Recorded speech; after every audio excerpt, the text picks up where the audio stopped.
Something came from Baltimore. Something came from Baltimore. Something came from Baltimore. Welcome to another episode of Something Came from Baltimore. I'm your host, Tom Gowker, and tonight on the phone is the one and only Beatles Guru Brooke Halpin. If you've listened to this podcast in the past, you know that Brooke is my go-to guest. He is all-knowing when it comes to Beatles, and he sweats Beatle DNA. Thank you very much for that introduction, Tom, and I always enjoy being with you. Looking forward to talking about John Abbey Road. also had we are an explosion. That maybe the Completely arrangements were a different little from over the George's top. floodgates opening. Well, But some of the songs are folk-oriented, especially the ones. We had a handful of shows in the past celebrating Abbey Road and the White Album's 50th anniversary. Our personal top 10s of solo work from George Harrison, Paul McCartney, and John Lennon. They're all out there if you want to check them out in previous episodes. And I just can't say goodbye to Brooke Halpin. We came up with an idea to do a separate podcast called The Beatles Take Over America, where we review all the albums issued by the Beatles in the USA. Most of these records are basically out of print since the British track lists were added to the compact disc when they were released to the public for the first time. Most Americans of a certain age were raised on Beatles 65, Beatles Something New, and the Beatles' second album, for example. So this show is a demo of that show. I love Brooke Halpin, and he has been very kind to share his time with me on the podcast, but it doesn't really look like we are going to finish this project, but we do have this great show. We are introducing the Beatles. It was released 20 days before the Beatles landmark Meet the Beatles. I personally enjoy this album more than Meet the Beatles, but we are going to get into it track by track.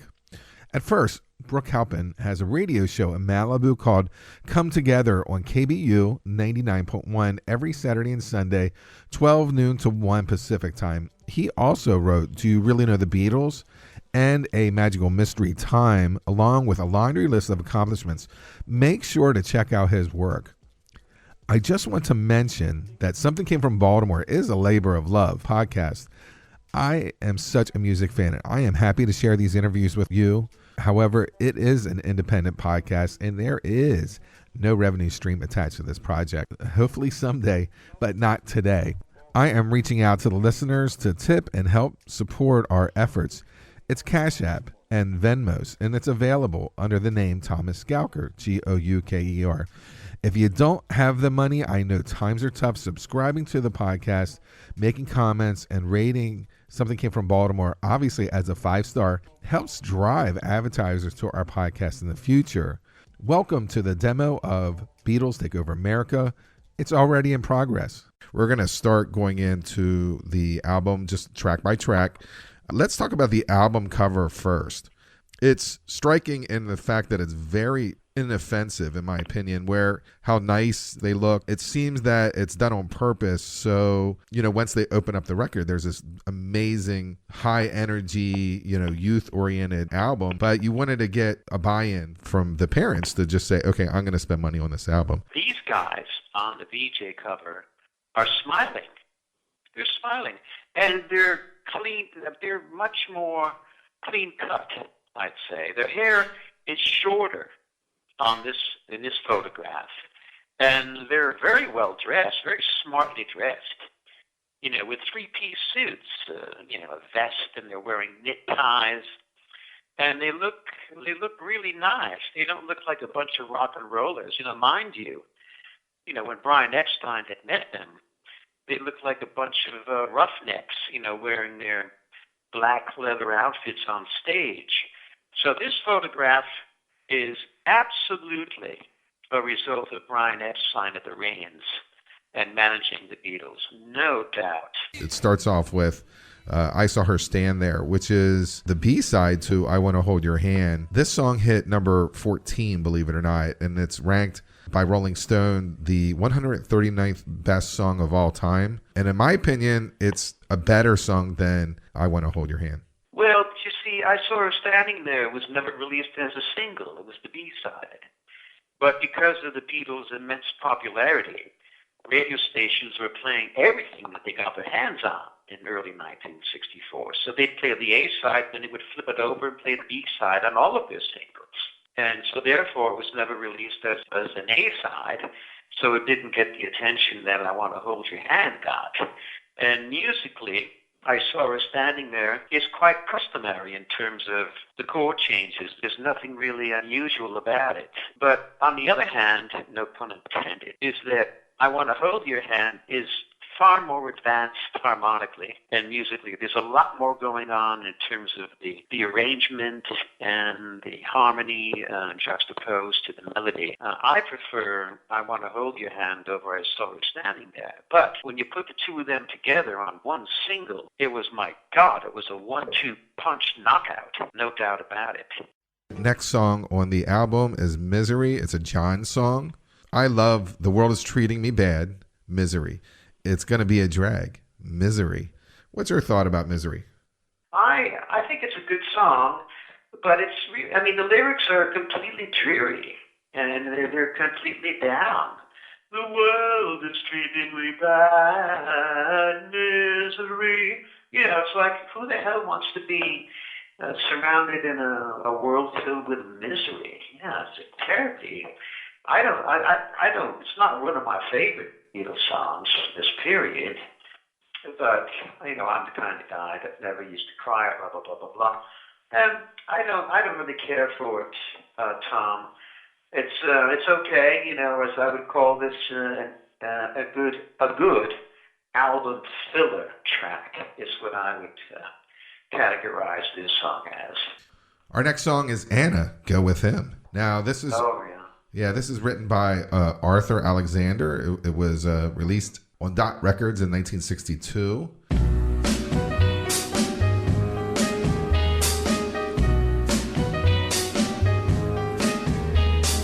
Anna, you coming as a mean girl. Now, I love this one. I love it as well. I think it's one of the best vocals that John did on this album. I absolutely love it. I think he did a terrific job. And the entire band they sound great. So this song was a good vehicle for the Beatles in terms of exhibiting their talent as a band and as vocalists, as singers as well. Chains, my baby's got me locked up in chains, and it ain't the kind that you can see. Chains. George sang on this one. This was a Gotham King song. The Cookies made it on the top 40 at number 17. We have to mention the Everly Brothers here. And the Beatles loved the Everly Brothers. And when you listen to the Everly Brothers' vocals and the way they sing together, you can hear how Don and Phil Everly influenced John and Paul's singing. Absolutely. And I also loved John's harmonica playing on the track, which was just right. Because as you may know, John was playing a lot of harmonica back in 62 and 63, and the harmonica was used on quite a bit of their recordings back then. So yeah, I love Chains. I love George singing it, and I would give this one, for me, an absolute A+, actually. Mama says when you kiss my lips, I get a feel through my fingertips, yeah. Next song is Boys, and it's a Ringo song. So they're spreading the wealth of lead vocals. They got George in, now they got Ringo. Doing the research, they were calling this a filler, a big filler, and the Shirelles made it a big hit. It was the B-side of Will You Still Love Me Tomorrow. I don't look at it as a filler. I think time has been really kind to this song. I think it rocks, and it's a great rock song, and that's why they said they gave it to Ringo, is that they just said, oh, this is kind of a filler song we're going to put on here. But I think he did a fantastic job on it. The drum work is on it. I think this is an A+ for me also. Yeah, this is an A+, and this to me is a great example of how exciting the Beatles were back then as a rock and roll band. This is an absolute rock and roll recording. There's no question about it. The energy is fierce energy. It's incredible. McCartney's bass playing is out of this world on this track. And you got the call and answer, with Ringo doing the lead vocal. And then the other lads answering, yeah, boys. And it's an amazing song, in my opinion. It's Love Me Do. And it's their fourth number one song in 1964. It was basically written by Paul. What's your thought of Love Me Do? Oh, I love Me Do. And I think it's a blues. I mean, with the harmonica that John plays, it's very bluesy.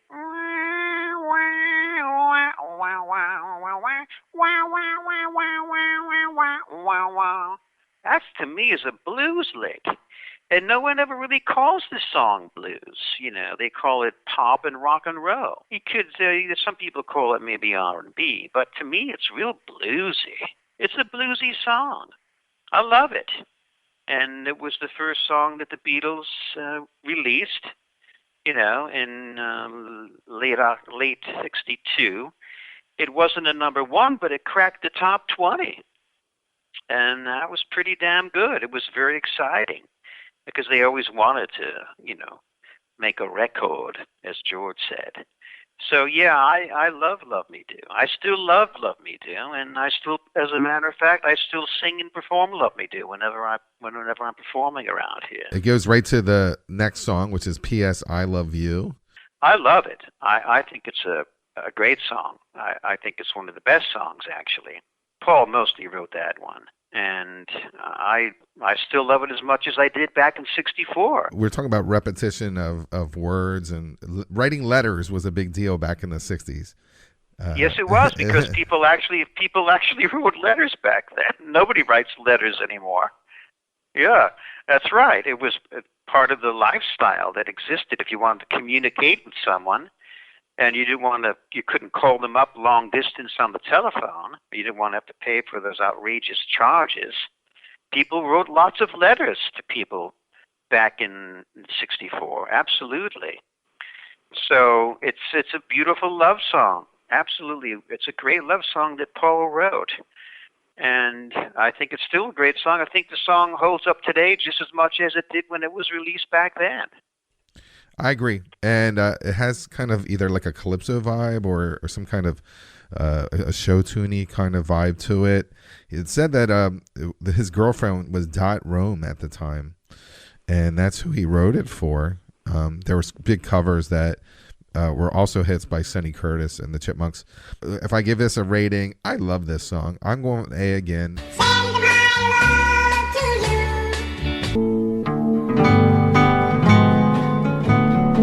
I'm going to have to go A for the next one, too, just because I really love this song. Baby It's You is a great Burt Bacharach song. Cheryl's made it a hit.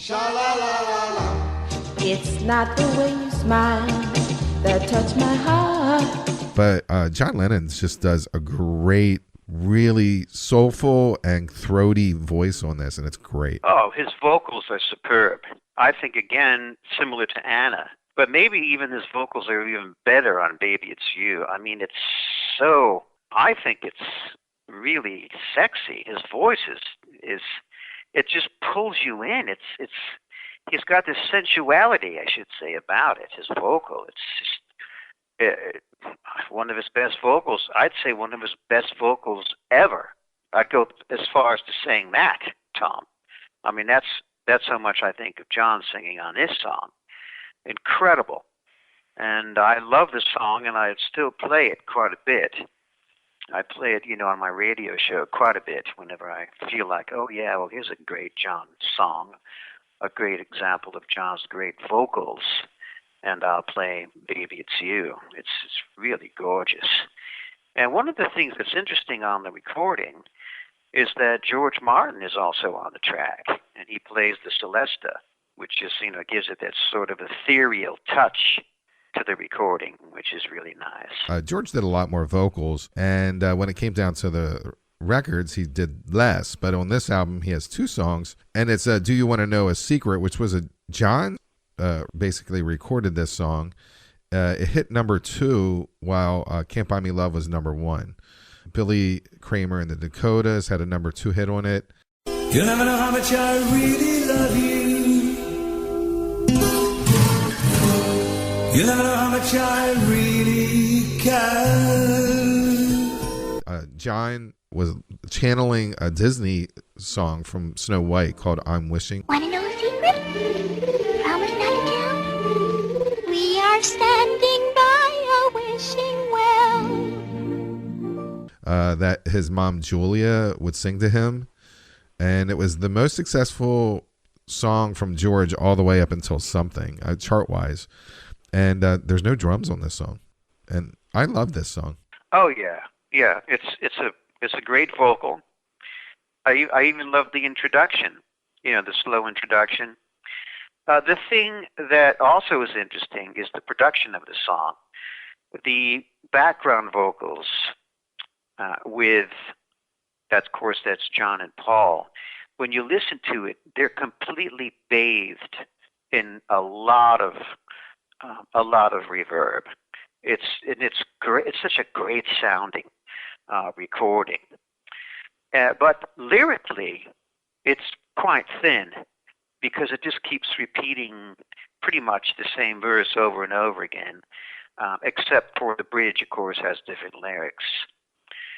But I love it. I loved it when I first heard it, and I still love it. And as a matter of fact, this is one of those songs that I perform when I go out and do my performances out here in Los Angeles. I always include this song in my set list because I love it that much.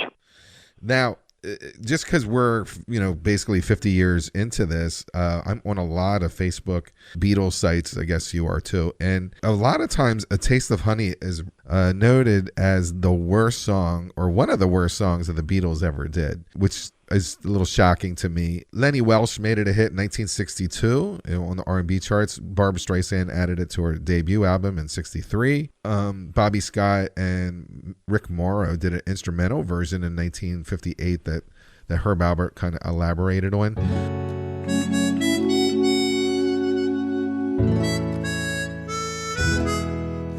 Then why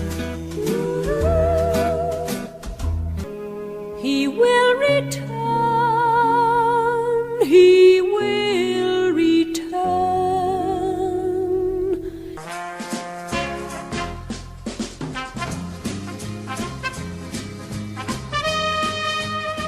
It was a known song in the zeitgeist of music, so people were aware of it. I felt that the performance was great, and I can't put it on the dog list at all. No, I think it's ridiculous for people to say that. Of course, everyone's entitled to say whatever they want to say, and that's what they do. But for me, I think it's a great song. McCartney's vocals, I think, are superb. And even the background vocals, again, introducing England's #1 vocal group. So it perfectly fits with the title of the album, and I love it. I love this one.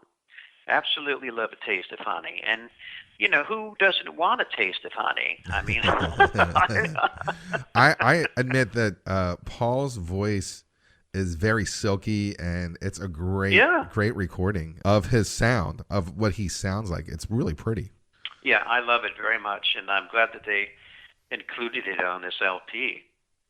The next song is a song that I had to go back on YouTube and listen to because I couldn't remember it. It's the B-side of Twist and Shout. It's called There's a Place. It's inspired by Somewhere from West Side Story, which kind of makes sense. Someday a time for us, time together with time to spend, time to love, time to care, Somewhere. So I could see how he got some of that out of it. John wrote it more or less. He said it was a Motown influence version. Well, it was actually released as the B-side, as you said, to Twist and Shout.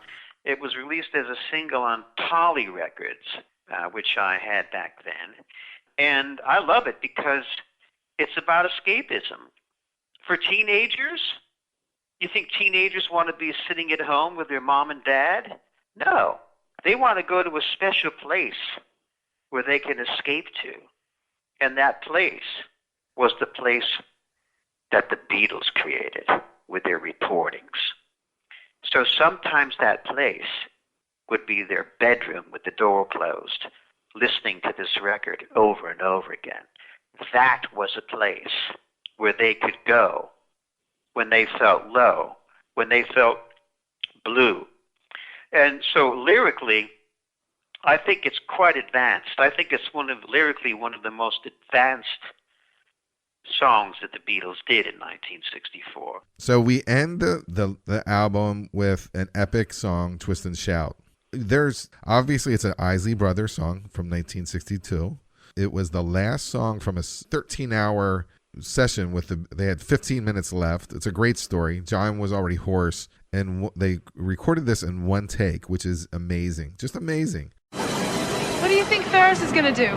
It was on Ferris Bueller's Day Off, and it hit number 23. It's the longest chart recording of any Beatles songs at this point. Booker T and the Majors made it a hit in 1962. The Searchers, 63. The Iguanas in 64.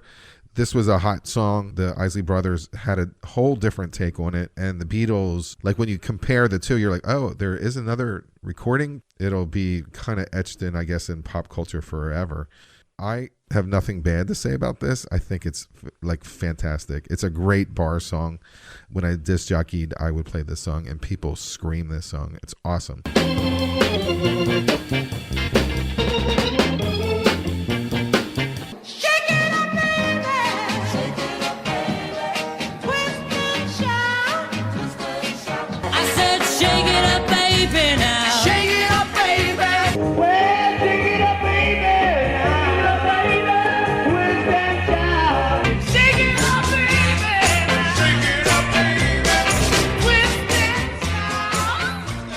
A lot to talk about with this one, actually. The energy level is over the top. The absolute energy that the Beatles put out when they recorded this was mind-blowing, absolutely. And as you had mentioned, they'd been recording and singing, on this tremendously long recording session that, you can only sing for so long and then your voice starts to give out.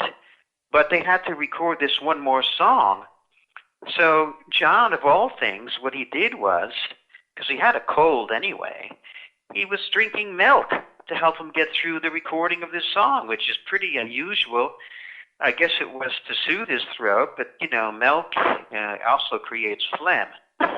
So you could say it's kind of a phlegmy vocal that he did, but it's one of his best rock vocal recordings, no doubt. Who would ever tell him to do that? Like, that's not what you do with milk. No, yeah, drinking milk, yeah, it's quite unusual, yeah. I mean, I suppose you could have a scoop of ice cream, which would do kind of the same thing, but ice cream is colder and it would be more soothing. But anyhow, so with this song, it was, when it came out, I don't know anyone. Oh, yeah, Twist and Shout, that's the Isley Brothers. I don't know anybody who said that. When they heard this, they thought, and I did, along with many, many other people, that the Beatles wrote this song. It was the Beatles that wrote Twist and Shout. And what was funny is that in my band in 1967, we backed up the Isley Brothers at a concert in New London, Connecticut. And when I met the Isley Brothers backstage going over the set list for the show, I asked them what songs they were going to do, because we never played with them before. And they would say, well, we're going to do this song, we're going to do that song, and we're going to do Twist and Shout. And I said, oh, yeah, Twist and Shout by the Beatles, we know that one. And Ron Isley looked at me and said, the Beatles? I said, yeah. I said, the Beatles did that song. And he goes, well, yeah, they recorded it, but we recorded it first. And I was like, oh, sorry. I didn't even know the Isley Brothers had done it. But they were really nice about it, and we put on a really good show together with them way back in '67. So that's my little sidebar on that song. It's, I'd say, when you say as a rocker, it would be probably one of their top 10 songs. Oh, absolutely. And again, the vocal performance is over the top. When you listen to the slow build up, the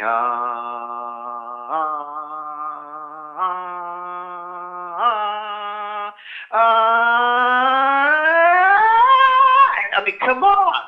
You know, that was incredible, and that was McCartney who was doing the really high, the ascending note, the sliding high up note to the end of that chord. It was amazing, and then even the ending, you know, we were doing the triplets, boom, boom, boom, boom, boom, boom, boom, boom, boom, splash. So it was the arrangement, it was the vocals, it was the Beatles doing Twist and Shout, and no one could do Twist and Shout like the Beatles. It doesn't mean that there was anything wrong with the other artists who recorded the song. It's just that the Beatles did it this way, and it blew everybody away. And it still does, this song does, when it comes to the Beatles recording a rock and roll song. This album was number 2 for 9 weeks. It never cracked number 1 because Meet the Beatles was number 1. That's right. Yeah. It sold 1.3 million. But then there's a lot of controversy about VJ and how many bootlegs and counterfeits were created. So it's probably completely different. And I know that the early Beatles album that gets released by Capitol basically has the same type of songs on it, this collection. And it was on VJ. I would rank this as an A+ for me. Looking back at it 50 years, what's your overall thoughts? Well, it's a must. You have to have this album in your Beatle collection of albums. You have to, because this was the beginning of the brilliance of the Beatles recordings. This is a must. This is a must album for every Beatle lover. Absolutely. You have to have it. I agree. Thank you, Beatle Guru Brooke Halpin, for talking to me about the Beatles, the first album, Intro to the Beatles. Thank you, Brooke Halpin, for talking to me when Something Came from Baltimore with our special edition of Beatles Come to America. Well, Tom, you know, it's great being with you anytime and all the time. And it's great that I can be with you and talk about when the Beatles first came to America and the first album that was released here in the U.S. on the VJ label, introducing the Beatles. And I hope we get to talk again soon. Before we go, we want people to get in contact with you. Are you able to just kind of let them know where you are and how they can get a hold of you? Well, I'd say if they could write me a letter and just put P.S. I love you on it. You know, I'll probably get it in the mail. No. The best way to get me is to send me a message on Facebook. So it's Brooke with an E, and it's Halpin, Halpin. Go ahead and send me a message. I think I have 4,996 friends on it right now. So I could squeeze in another 4. But messaging me that way on Facebook is the best way to get me. That's great. And you do have a show on Malibu Radio? Yes.